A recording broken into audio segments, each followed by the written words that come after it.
Buonasera, grazie dell'invito.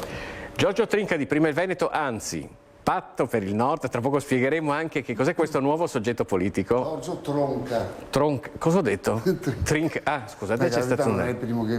va bene, scusi, me l'hanno scritto sbagliato. Comunque, devo dire la verità. Grazie dell'invito, buonasera a tutti, ciao. Una bassa padovana, quando poi ci si addentra nel Ferrarese, è una delle cose storiche in cui lì ancora lo vediamo, però io posso dire da veneziano che mi ricordo che in autunno la nebbia c'era per parecchi giorni, diverse settimane anche all'anno. Tronca, lei è d'accordo con quello che dice Chieregato? Allora, mi parto da un detto veneto: tempo e siuri fa quello che vuoi luri, nel senso ora gli altri credemo di fare il tempo quello che vogliono gli altri. Gli altri stiamo subendo inondazioni quando che piove, stiamo subendo siccità quando che fa sole, cioè non c'è più possibilità di mediare, cioè o tutta una parte o tutta l'altra. Ricordiamoci che la dispersione idrica mi pare del 40%, cosa vuol dire? Che tutta l'acqua che viene sola va persa in pratica, no?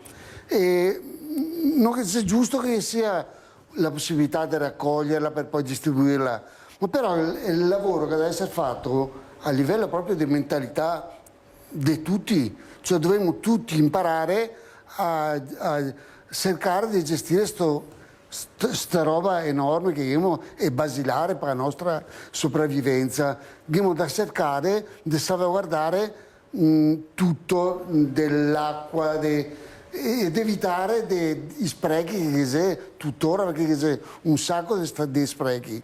Mi riferisco tempo e suri perché molto spesso il fatto della siccità, degli allagamenti, si lega a grandi interventi da miliardi che dopo non si mai, dopo sono fatti magari anche sbagliare, cioè non si viene gestito bene il problema, non è gestito bene. Bisogna che capiamo che si sta evolvendo tutto il sistema mondiale, diciamo, e che noi abbiamo da adattarsi, come era stato detto, siamo noi che abbiamo da adattarsi, noi abbiamo da cambiare, da credere, di poter cambiare, di fare, che abbiamo da riuscire a sopravvivere cercando di evitare, di manomettere quello che è questo sistema che si dà dalla natura. Tutto qua. C'è però un altro tema che ci stanno con una certa insistenza segnalando i nostri telespettatori, e che è quello degli sprechi, non solo degli sprechi da parte di cittadini che magari sprecano l'acqua corrente che hanno a casa, ma anche lo stato in cui sono ridotti i nostri acquedotti. È una cosa di cui si parla pochissimo, ma secondo una stima almeno il 42% dell'acqua potabile che viene immessa nelle tubature della regione Veneto si perde per strada, per cui stavo vedendo insomma dei dati e questo volevo chiedere a lei, Tro. Sì, c'è qualcosa che volevo segnalare anche prima, cioè un 40% che va di... Allora, partiamo dal concetto principale sul tema che stiamo trattando, no? Che c'è bisogno di interventi, mi pare di aver capito, tutti quanti dicono sì, facciamo interventi giusto, ma con quai schei? E ora facciamo un passetto indietro, no? Ogni anno il Veneto, parlo del Veneto, non metto neanche Lombardia, Emilia Romagna, ogni anno abbiamo circa 13-15 miliardi di euro del residuo fiscale. Sai cosa che c'è il residuo fiscale, no? Quello che vediamo a Roma è quello che mi vede in Drio. Bon. C'è bisogno di interventi sicuramente, ma se non così che gli interventi non li facciamo mia. Cioè, si deve partire dal concetto che vuoi chi pianifica, chi esegue e chi paga. Per fare interventi non è che vengono fatti senza spendere. Forse è più importante mandare fondi per fare il ponte sullo stretto, forse è quello che è importante. Cioè, mi credo che sia più importante valutare che a sostenere l'Italia, a sostenere economicamente, se il nord. E qua non che piove.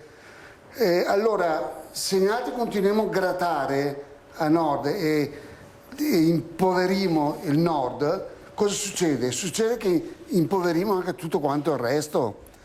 Allora, non si può venire a stare qua a pensare, fa 2 giorni di acqua, si inonda, fa 3 giorni di sole, si secca tutto. Cioè, perché? Perché i problemi, giustamente, si sta detto, sarà sempre peso, sarà sempre peso.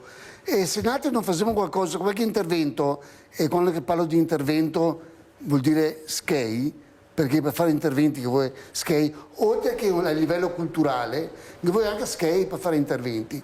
E ora, se noi non pensiamo a salvaguardare il nord, che è la parte più produttiva di tutto il paese, noi rischiamo veramente che si crea una situazione drammatica, perché mi rendo conto, mi ho 60 anni quasi, no?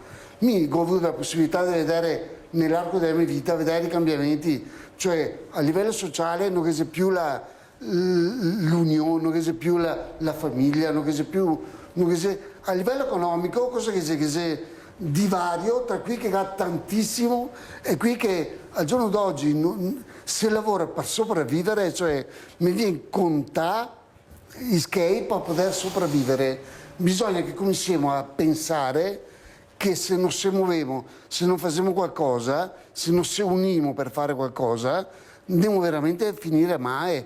Perché quando che andiamo a finire mai in altri, che sono la parte, il cuore, il polmone, cioè va a finire mai tutto, nel senso, anche perché dopo si comincia ad avere anche dei scontri tra popoli, tra gente, e questo comporta veramente una roba. Bisogna che cominciamo a salvaguardare il nord, perché il nord ultimamente si sta veramente buttato da una parte.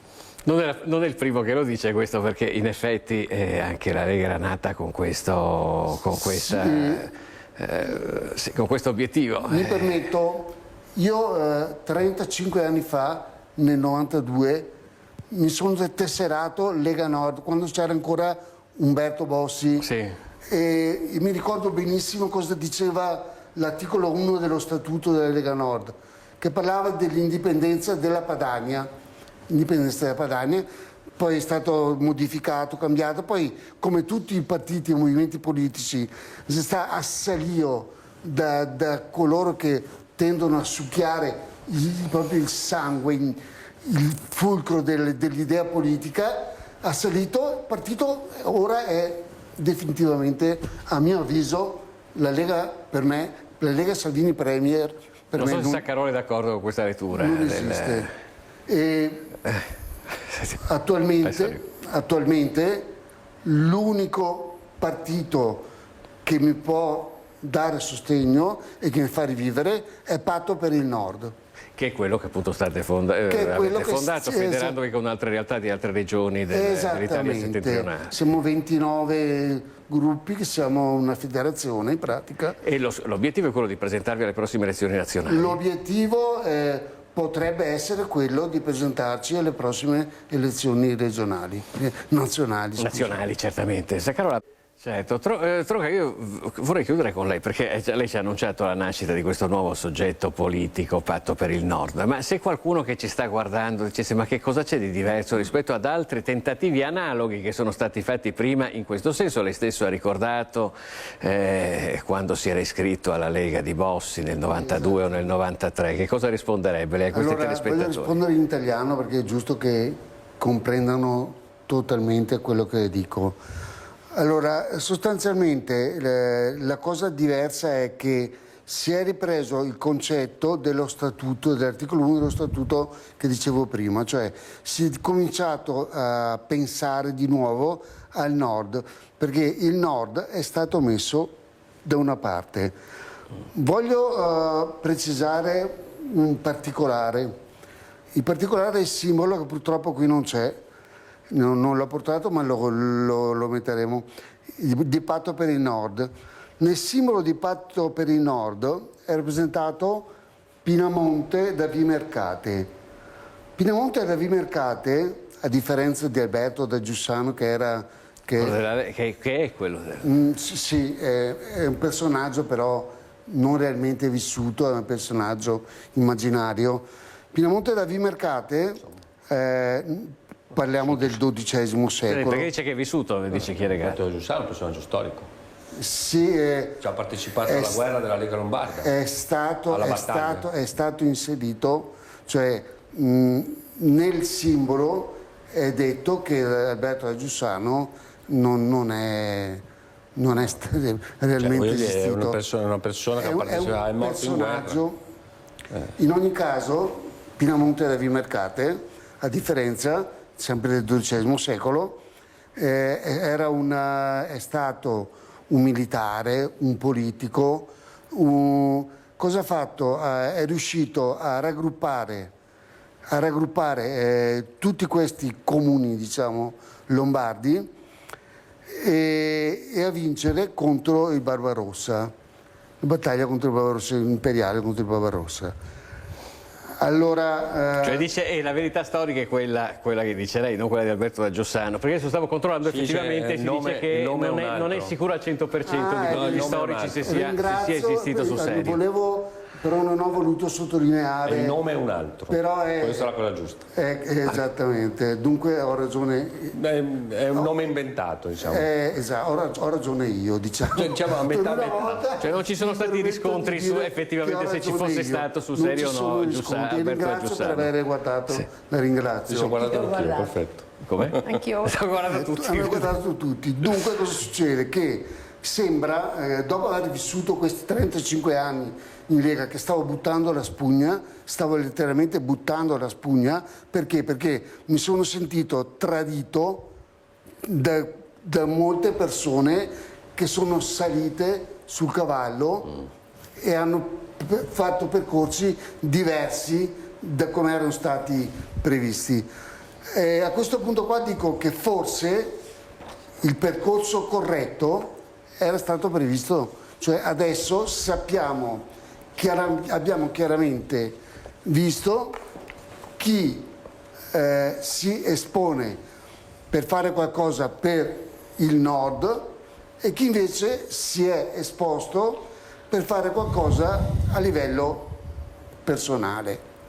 E adesso abbiamo tutto il quadro definito. Io stavo mollando, ripeto, e adesso mi sento molto molto incentivato a continuare la lotta che faccio da 35 anni per un nord finalmente libero, patto per il nord.